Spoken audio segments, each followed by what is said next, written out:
Welcome to the Future of Field Service podcast. I'm your host, Sarah Nicastro. Today, we are going to be talking about perseverance in challenging times. And I'm excited to have with us today Max James. Max is an Air Force Academy graduate, pilot. He was shot down twice in Vietnam and has quite a journey he's going to share with us. He later became the founder and CEO of American Kiosk Management, a multi-billion-dollar global presence in North America, Canada, Australia, and New Zealand, and has had quite the journey. And he recently published a book called The Harder I Fall, the Higher I Bounce. So Max, welcome to the Future of Field Service podcast. Thanks for being here. Thank you very much. So that was a brief introduction. So before we get into some of the content we have planned today, tell our listeners a little bit more about yourself. Okay. Well, it's a long journey, one full of a lot of luck, both bad and good, I might add. But yeah, my dad was a sharecropper back in West Tennessee, and I grew up following two gray mules in the fields. And finally, my dad said, I don't think you like the farm. Why don't you get a job in town, which I did. And then I was the administrative assistant to a congressman when I was 17 years old in Washington. From there, I went to the Air Force Academy for 4 years, graduating in 1964. So that gives away my age, I suppose. And went to the pilot training. My class was either lucky or unlucky, depending on your perception, but we graduated, went to pilot training, and went to war. And I flew with the best mission you could possibly have in any war of any type, and that was to air rescue. Our job was to rescue fighter pilots when they were shot down in North Vietnam or Laos. Came back and was a combat instructor pilot, left the Air Force and went to Stanford, picked up an MBA. Left there and went to work for the world's richest man, which was for an old Southern boy, that was tall cotton, working and traveling the world with him, principally in real estate, but also in movies, investments.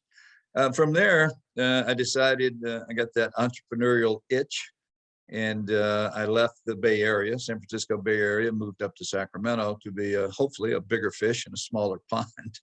And it worked out well. I then ran a couple of companies that I started up, resigned from those, sold them, and became one of the executive vice presidents of Days Inns of America when we were the 6th largest lodging chain in the world. It was quite my responsibility was to build, own, and operate hotels in California and Nevada. That's I did for years, and the entrepreneurial bug got me again, and I left on a series of wildly failing and wildly successful entrepreneur ventures, ending up principally, as fortune called me, the king of kiosks, opening about 1,200 locations in those areas, those countries that you mentioned. Mm-hmm. And we built that company up to $1.8 billion in about 14 years. Okay. So I ended up selling the company with another that I was a distributor of to Nestle, and Jack Canfield convinced me that since I'd been telling these wild stories all my life and people saying, you ought to write a book, you ought to write a book. So I did. And it took me a little longer than I thought it would take me, but it was enjoyable to look back down memory row and try to share the principles in each of the stories that either led to failure or led to success. Mm-hmm. That's it. Okay. That's great. That's a really good synopsis of what I'm sure has been quite a wild ride. So good. Thank you.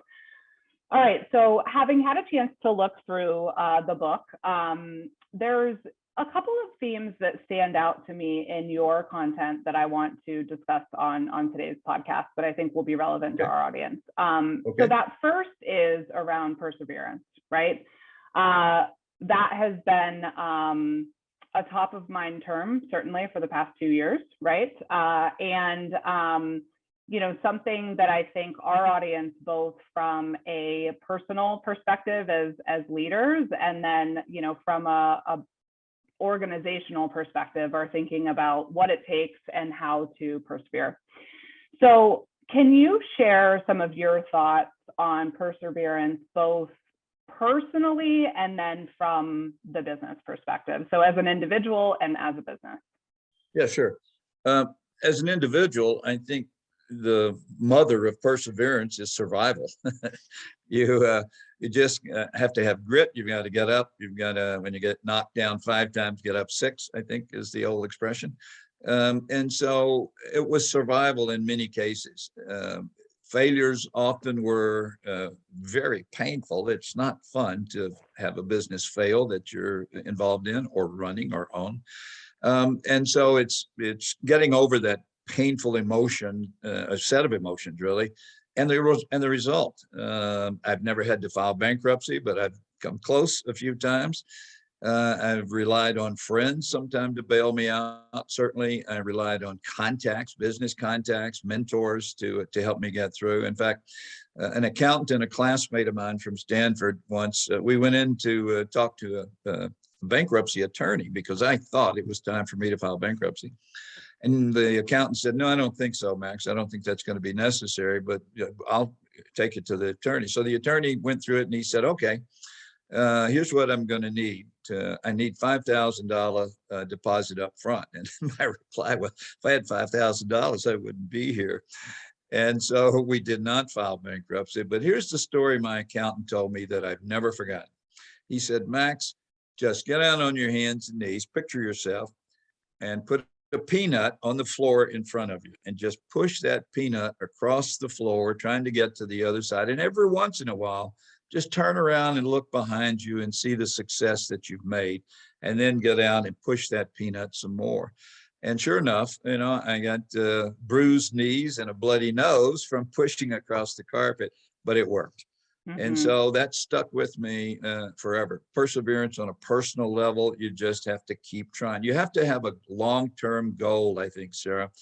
One that you want to strive for, and you're going to have ups and downs, but the long-term goal is important. But getting there requires short-term goals, day to day, moment to moment, pushing the peanut across the floor. So perseverance for me on a personal level is survival. On a business level, it's those short-term goals to get through day by day by day by day, and then the long-term goal, knowing where it is exactly that you want to go. You have to have a plan B and a plan C. You have to be adaptable to the circumstances that you deal with on a day-to-day, year-to-year basis.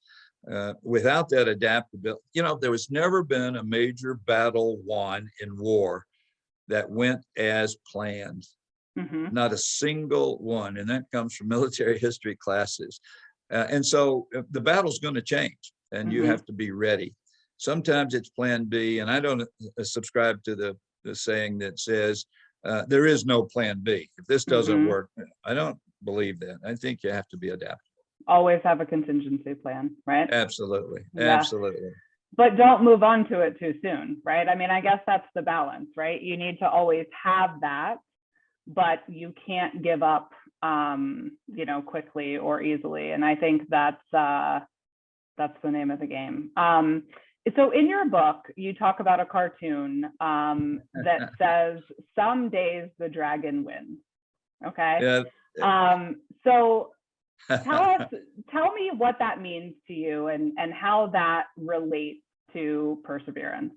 Yeah, I wished I had a copy of it I could show you right now, but it shows a knight, and the helmet is all beat up, and the chest plates and the armor on his arms, and the big long sphere that he uses to joust with is broken, but he's on his feet and he's walking away, and the horse that he rode on is still upright. And the cartoon says, "Someday the dragon wins." Okay, that's true. There are going to be tons of days on whether it's a contract or a sale or a distributorship or whatever, that's not going to work. It's going to fail. And it hurts like the devil when you lose those, particularly if you've been working on it for a long time.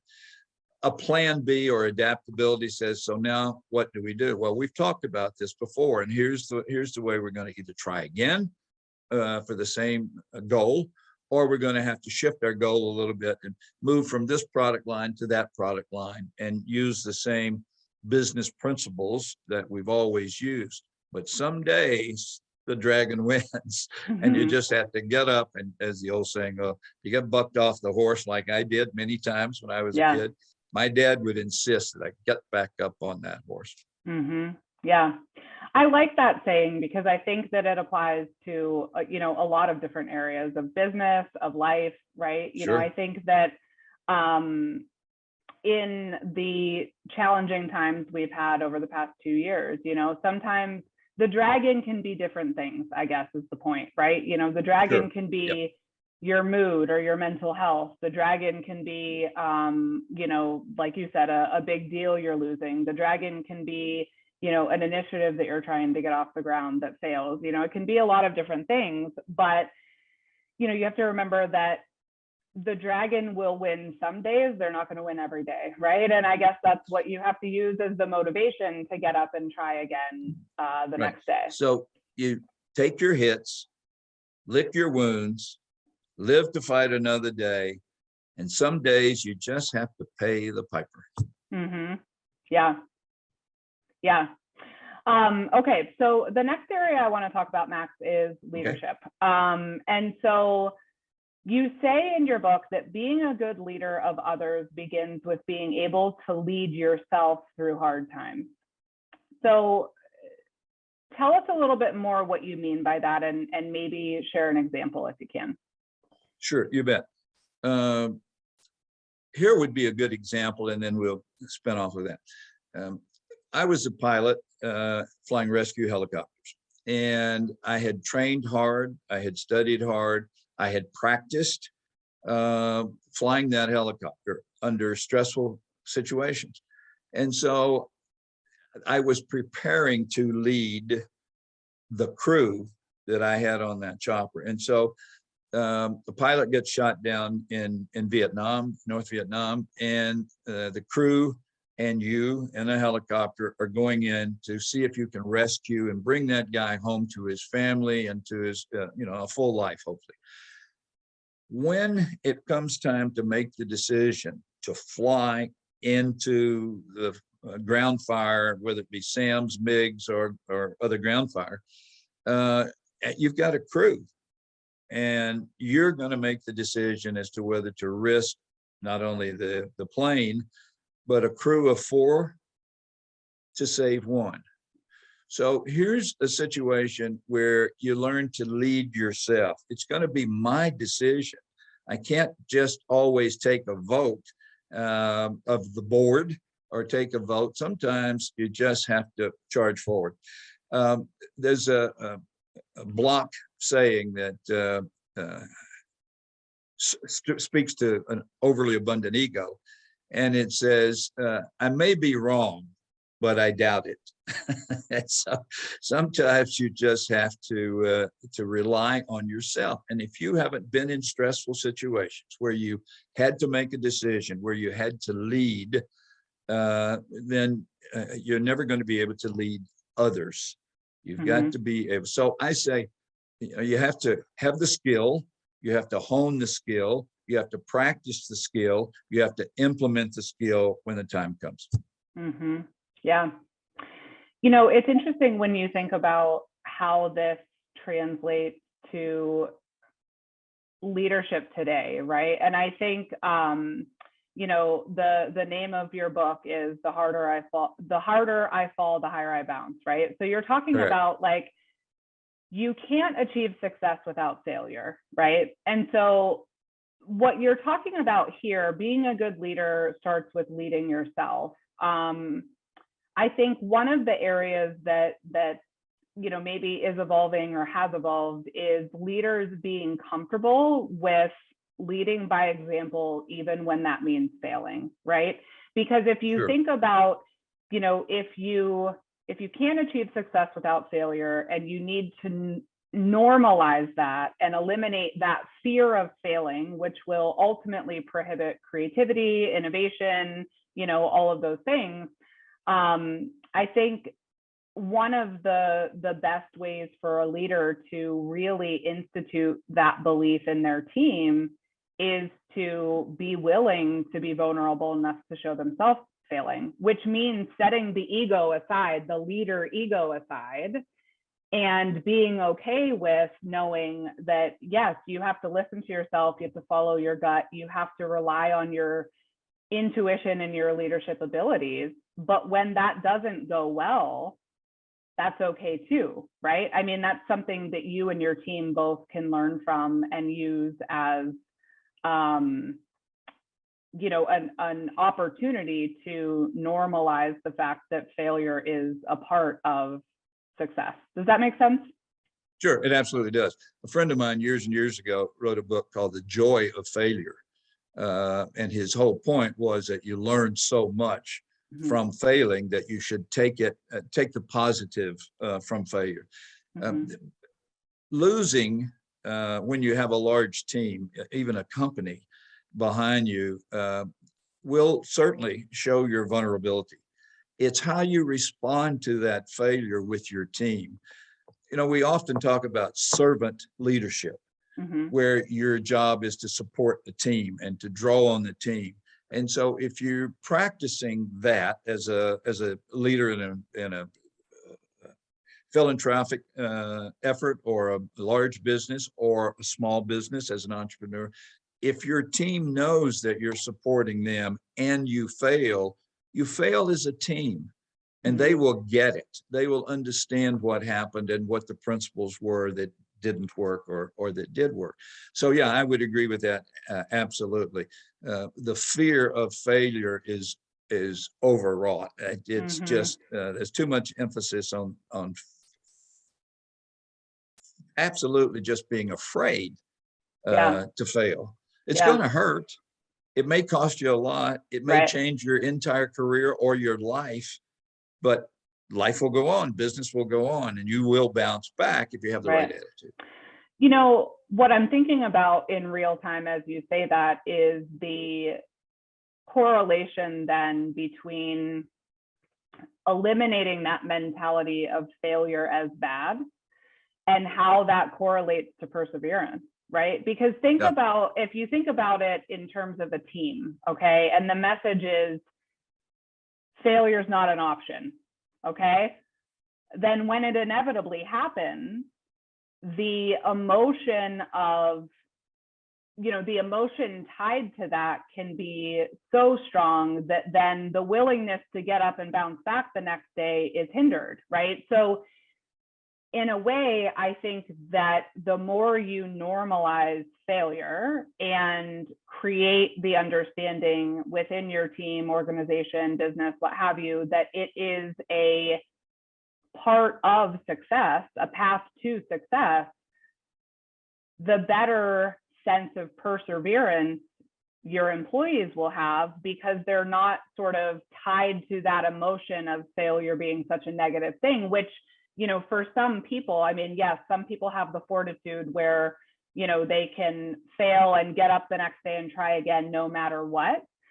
But others, that sense of failure being bad could contribute to, less individual perseverance because it makes them not want to try again. Do you know what I mean? So the more you normalize this idea of failure not being a bad thing, the greater your ability to increase the sense of perseverance and triumph in your team, because they don't perceive it as such a big negative thing, if that makes sense. Yeah, a leader should always let his people know that he will be there to pick them up. That if they fail in an assignment, in a project that they were given to, that the leader will be there to support and to pick them up in the event that this particular effort wasn't successful. And one of the things we always told our people is there will be other opportunities in your life, and some of them won't be here. And it may not be here because you don't like it. It may not be here because you don't have the skills to accomplish all of the things that we need. But if you ever find another opportunity that is better for you than this one, we will cheer you on. We will support you. We will do all we can to help you with that. So I'm going to give you one other example. I had a foundation to do for kids that are terminally ill and chronically ill. And we talked about this failure business, and they have fallen, right? They're very ill, not their fault that they have fallen, but they're very ill. And several of them, a large percentage, weren't going to make it.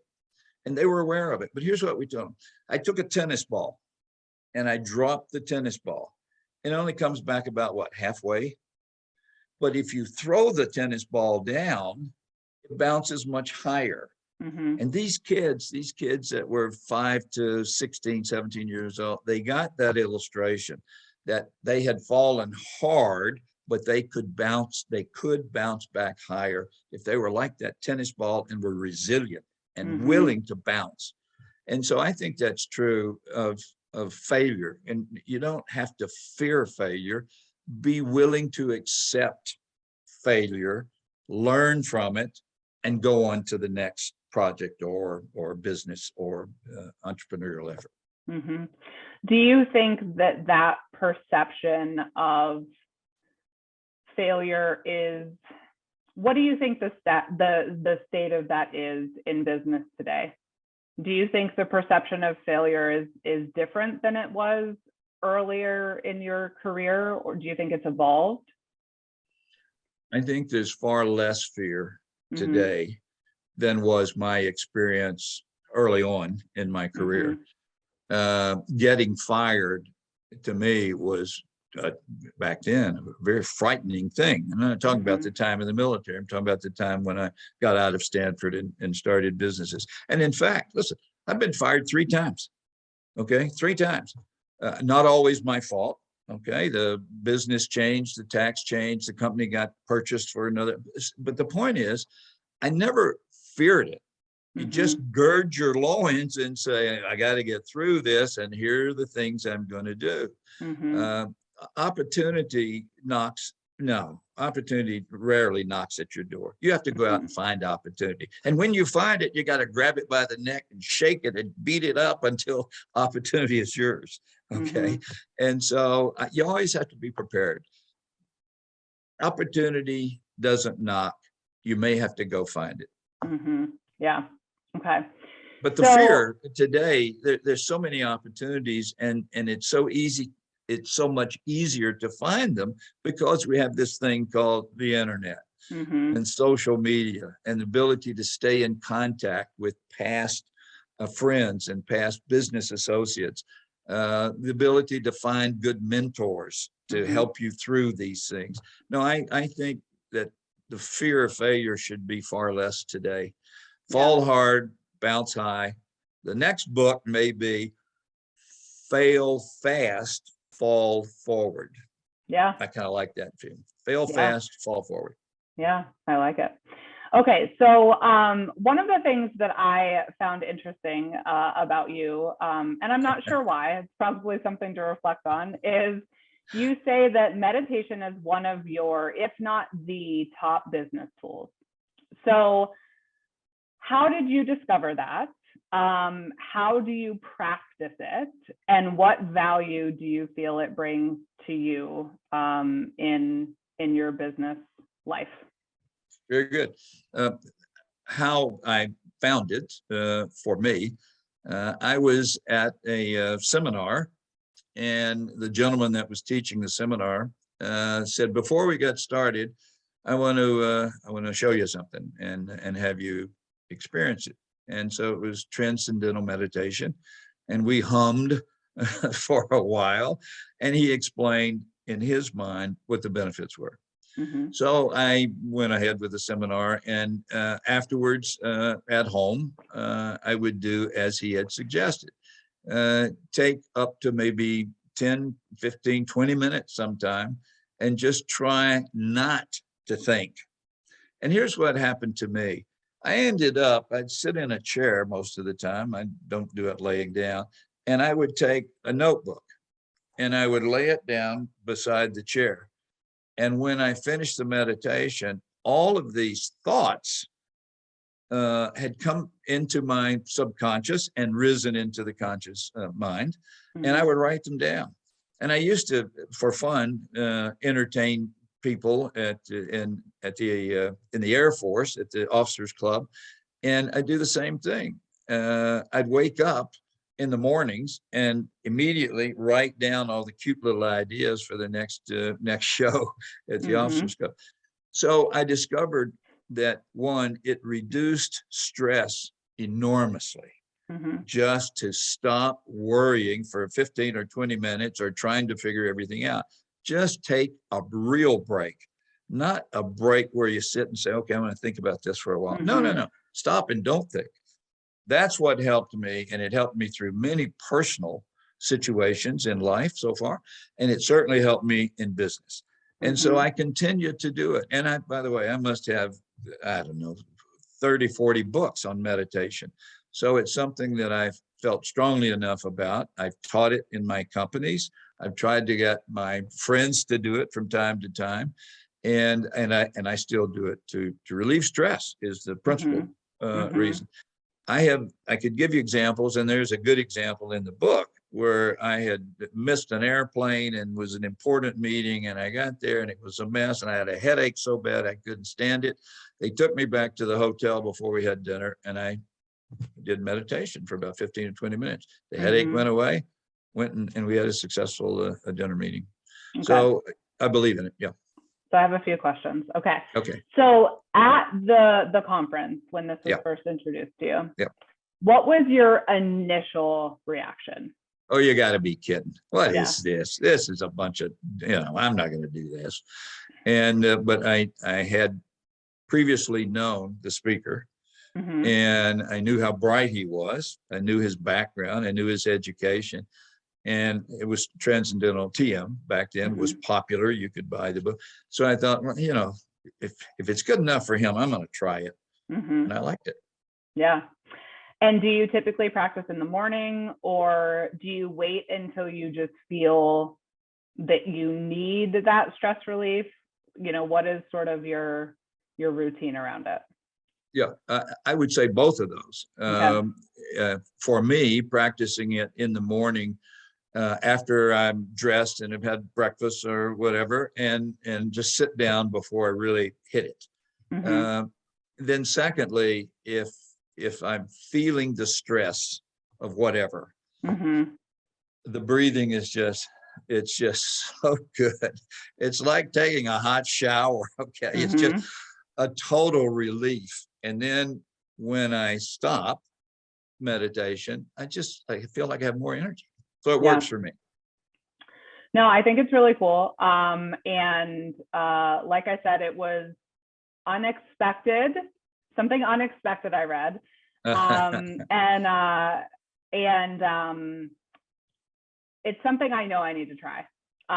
So I need to make a commitment to do that. I do believe in it and think it will help. I have some of my own, practices that I certainly benefit from. Mine is I work out every morning, right? So that's sort of my time to get in the zone or whatever. But it is still different from that sense of quiet and peace and breathing and all of that. And I also think, I don't know that we've talked about meditation specifically on this podcast before, but we certainly have talked about, for someone who is responsible for being creative, innovating, those sorts of things, the idea of figuring out what works for you in terms of creating white space. I think, like you said, at the end of that 15 or 20 minutes, you have all of these fresh thoughts and ideas, and it's because you literally took a break. It's not because you were thinking about it harder, right? Or running faster on the hamster wheel. It's because you stepped off of it. And so, I suppose that doesn't need to look the same for everyone, but I do think that practice of preserving time to have that white space is incredibly important for people who are responsible for a lot of, creative ideas, problem solving, innovation, transformation. I think it's really hard to, I find myself, I come up with my best ideas when I walk away. So it could be in the shower, It can be on a walk, it can be, it's when I finally allow myself to take a breather that whatever the solution is, or, that's when it comes to you. It's not when you're trying so hard to force it out, right? No, it's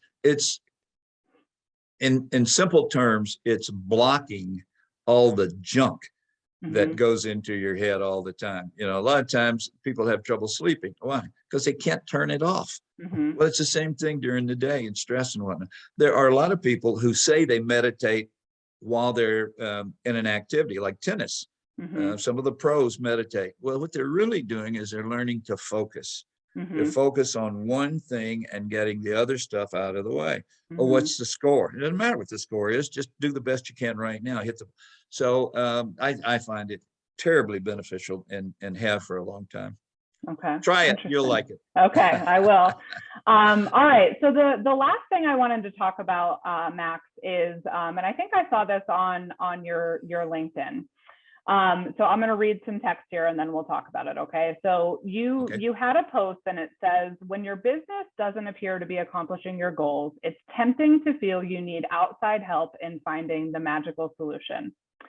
More often than not, however, what you really need to do first is go back and examine whether or not you have missed or ignored the basic business fundamentals.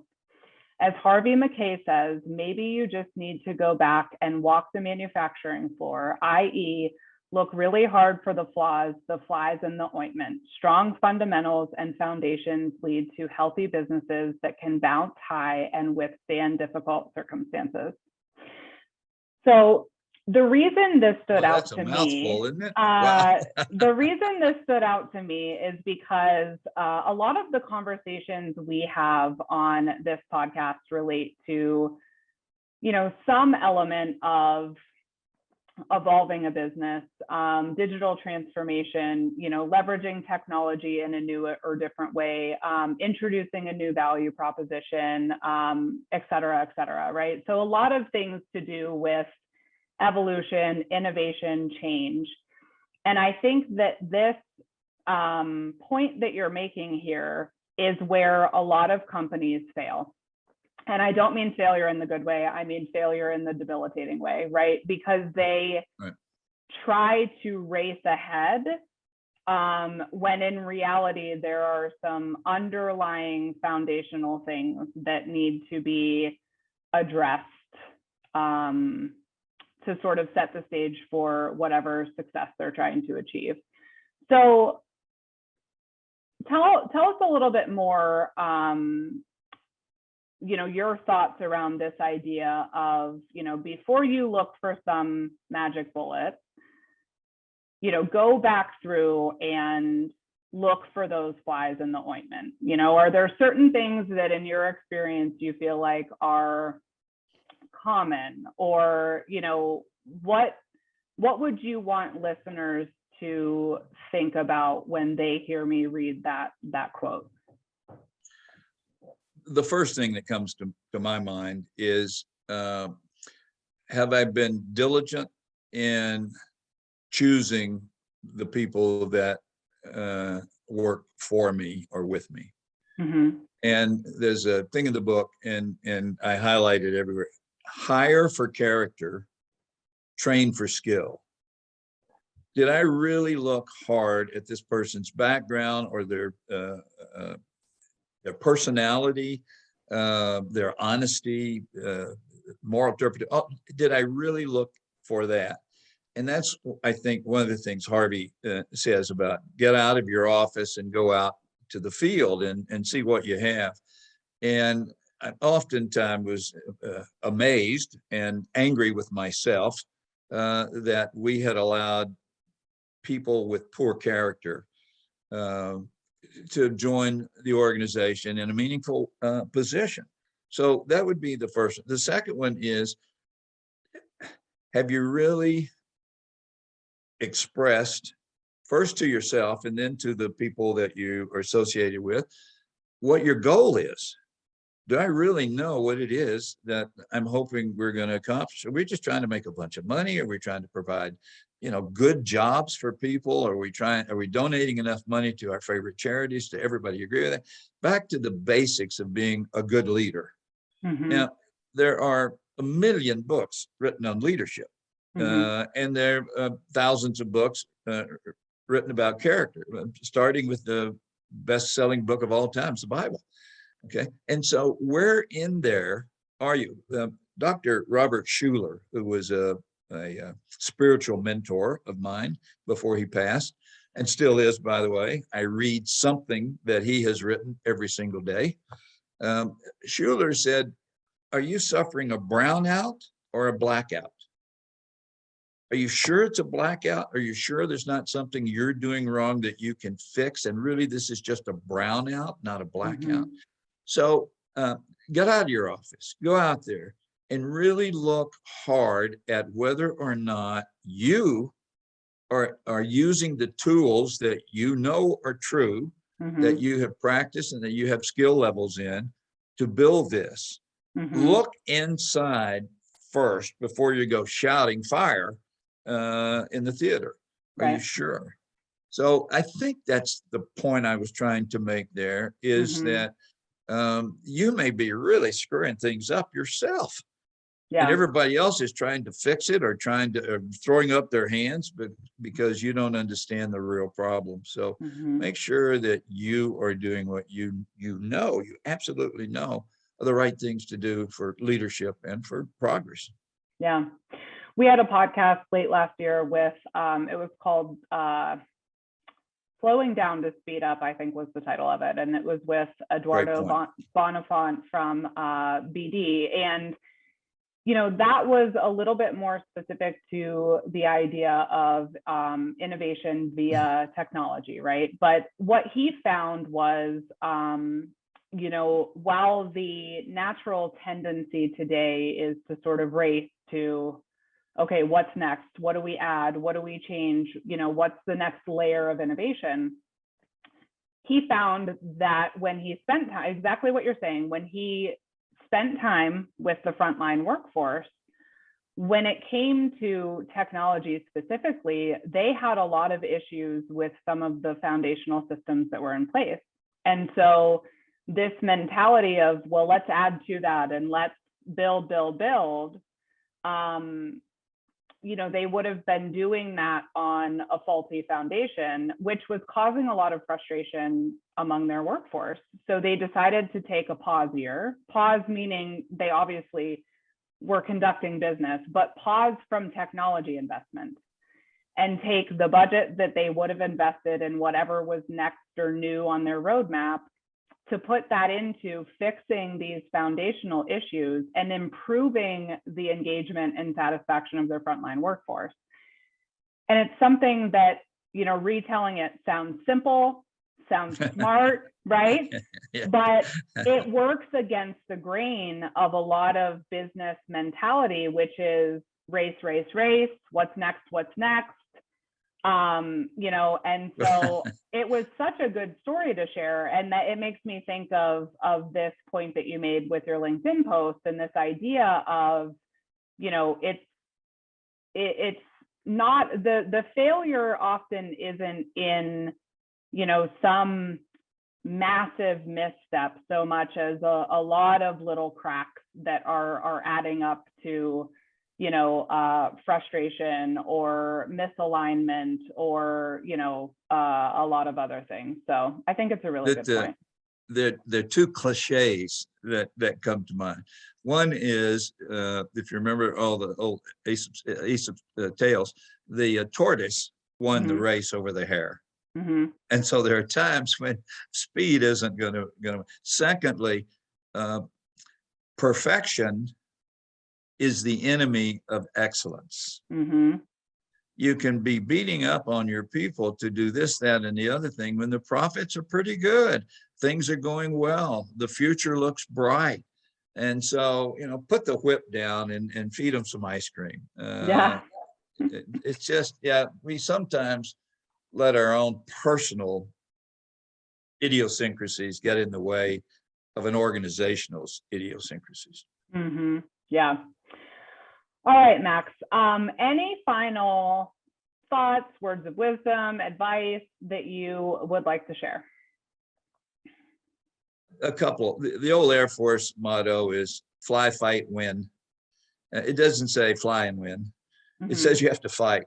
So whether you're an entrepreneur or whether you're an intrapreneur inside a large company, you're going to have to double up your fist and fight for what you want, and prepare as well as you can that what you are fighting for is worth it, and the way you are fighting is with character and integrity. And so hire for character, train for skills, bet on bright, but cut your losses early and move on. Don't be afraid of failing. Okay. If you've done your best, that is success. Okay. And failure is never final. It was a delight, Sarah. I have enjoyed it very much. Thank you for inviting me. Thank you, Max. Let folks know where they can find the book. Amazon, the harder I fall, the higher I bounce, and or put in my name and it'll come up. I told many people I'm prouder of the endorsements, which you'll find on the page, than I actually am the book. And so you'll find the former Air Force Chief of Staff, the Vice Chairman of General Motors, some people that I have high respect for, have been overly flattering. So go to Amazon. The harder I fall, the higher I bounce. Awesome. Thank you, Max. I appreciate it. Thank you, ma'am. Thank you. You can find more by visiting us at futureoffieldservice.com. You can also find us on LinkedIn as well as Twitter at The Future of FS. The Future of Field Service podcast is published in partnership with IFS. You can learn more at ifs.com. As always, thanks for listening.